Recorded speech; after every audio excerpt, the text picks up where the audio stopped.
What's up, budget billers? My name is Trill, and boy, President Biden is really having a bad week.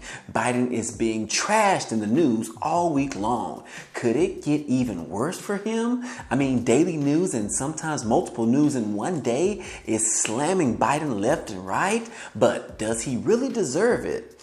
I will let you guys be the judge of that. But also, we do have a couple of shocking news stories that I want to report on today, which is insane to even hear these comments come out of people's mouths. You're going to be shocked about what these people really think. And yes, it does have to do with COVID cases or either virus cases or vaccine issues. We're going to get to it. Don't worry, guys. Also, we have some updated news regarding the fourth stimulus check and the two infrastructure bills, the physical infrastructure bill and the human infrastructure bill. We need to know exactly what's going on and when we can expect to get this massive $3.5 trillion package to be signed. And then on top of all of that, we do have some good news for some people, which it depends on what side you're on. But the eviction moratorium that was put in place a few weeks ago by President Biden and the CDC, the Centers of Disease Control and Prevention, it has gone to the appeals court and they rejected the idea to halt this order from the president. So the eviction moratorium will stay in place for at least another month. Now, those are just some of the topics that we are going to cover today. But if this is your first time to the channel, hey, welcome and glad to have you. On this channel, we talk about finance, real estate, credit cards, Bitcoin and crypto, and stimulus update news. So if you're interested in any of those, go ahead and hit the subscribe button for me. That way you can join our community. Also, if you end up liking the content in this video or even laughing at one of my jokes, then be sure to like this video. Other than that, guys, hey, let's go ahead and jump right into the video. Okay, guys, let's go ahead and start off with the most popular news of President Biden being trashed in the media right now.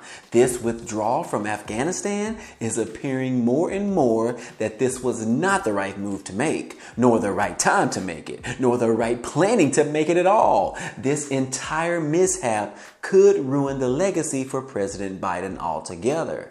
Every news outlet is blaming President Biden for making the decision to withdraw so fast from the country without the proper planning in place. And now that the Taliban has pretty much taken over, things continue to get horrible every day. Our allies and Americans are still stuck there and waiting to be rescued. I believe I saw a story yesterday morning that said that there have already been no evacuations over the past 12 hours, which we still don't know why there isn't a huge urgency in evacuating these people. I mean, it's sort of our fault that this has happened and we still don't have several plans going back and forth to help out with the evacuation of these individuals. However, President Biden did state on Friday that he vows to complete the Afghan evacuation very soon. But there are some risks involved with it. And we know it's risk involved, Biden. We already know that. There was risk involved when we pulled our troops out of there already.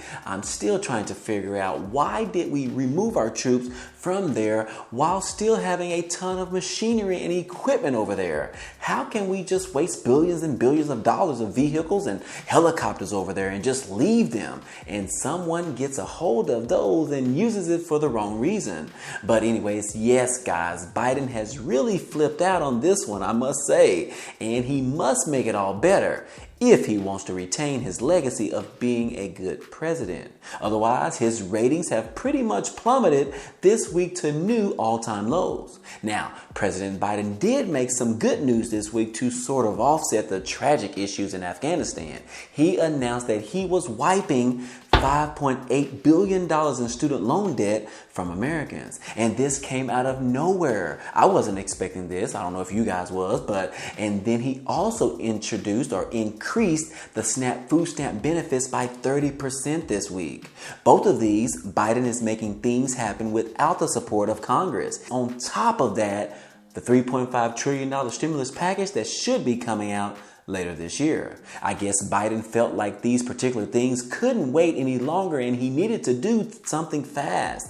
I wish he could just make an executive order to send out another stimulus check. That would be great for the American people and we would just ignore all of this Afghanistan issues that's going on right now. But we know that Biden can't authorize money to the American people without Congress, so we know that won't happen at all. But it sure does sound nice, right?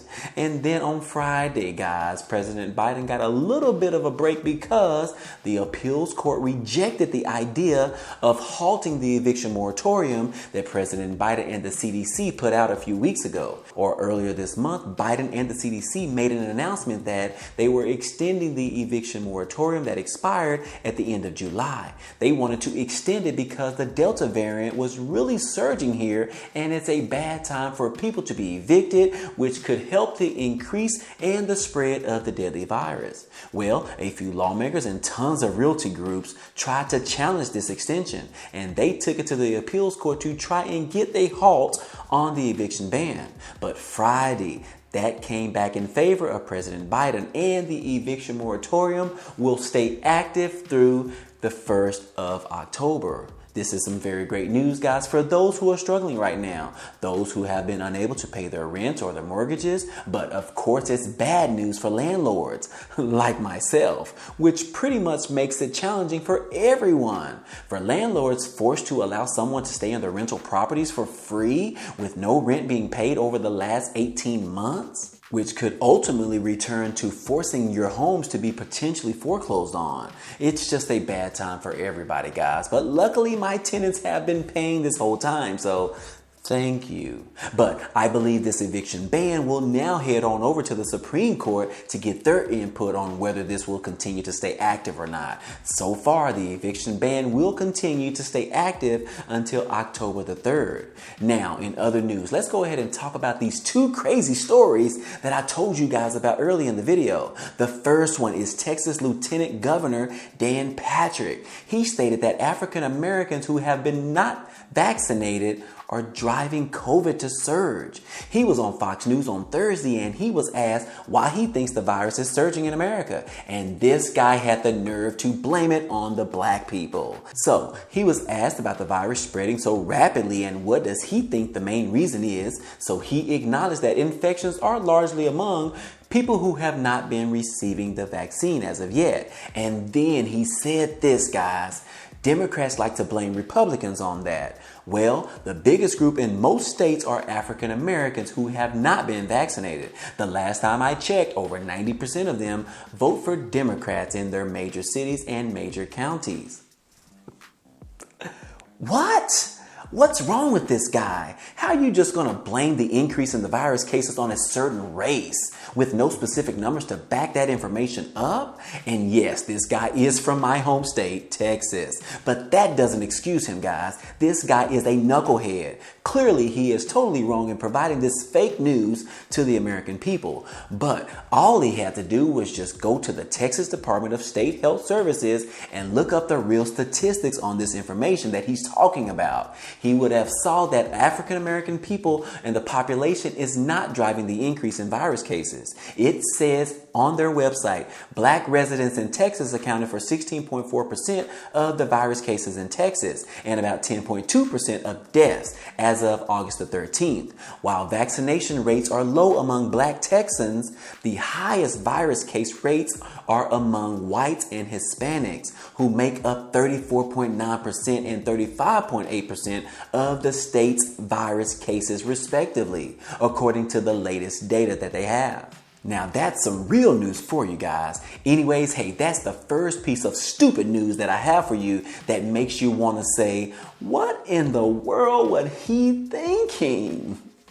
And then the other news that was stupid to my ears, there was a poll or a survey conducted from August the 16th through August the 18th in regards to who is to blame for the spread of the deadly virus. The survey included about 1,600 adults in the United States. And the results came back and they are pretty freaking stunning. Now, if you look at the chart on the screen right here, notice on the left side, it shows who is taking this poll, which the first one on the list is the unvaccinated Americans, or for that first section right there. Then look in the middle. It shows the unvaccinated people believe the people to blame for the virus cases surging in America. They believe the vaccinated people are the ones to blame. Are they even serious right now? You mean to tell me the people who refuse to get the vaccine shot believe that the ones who actually got the vaccine shot are the ones that are spreading the virus around in the US?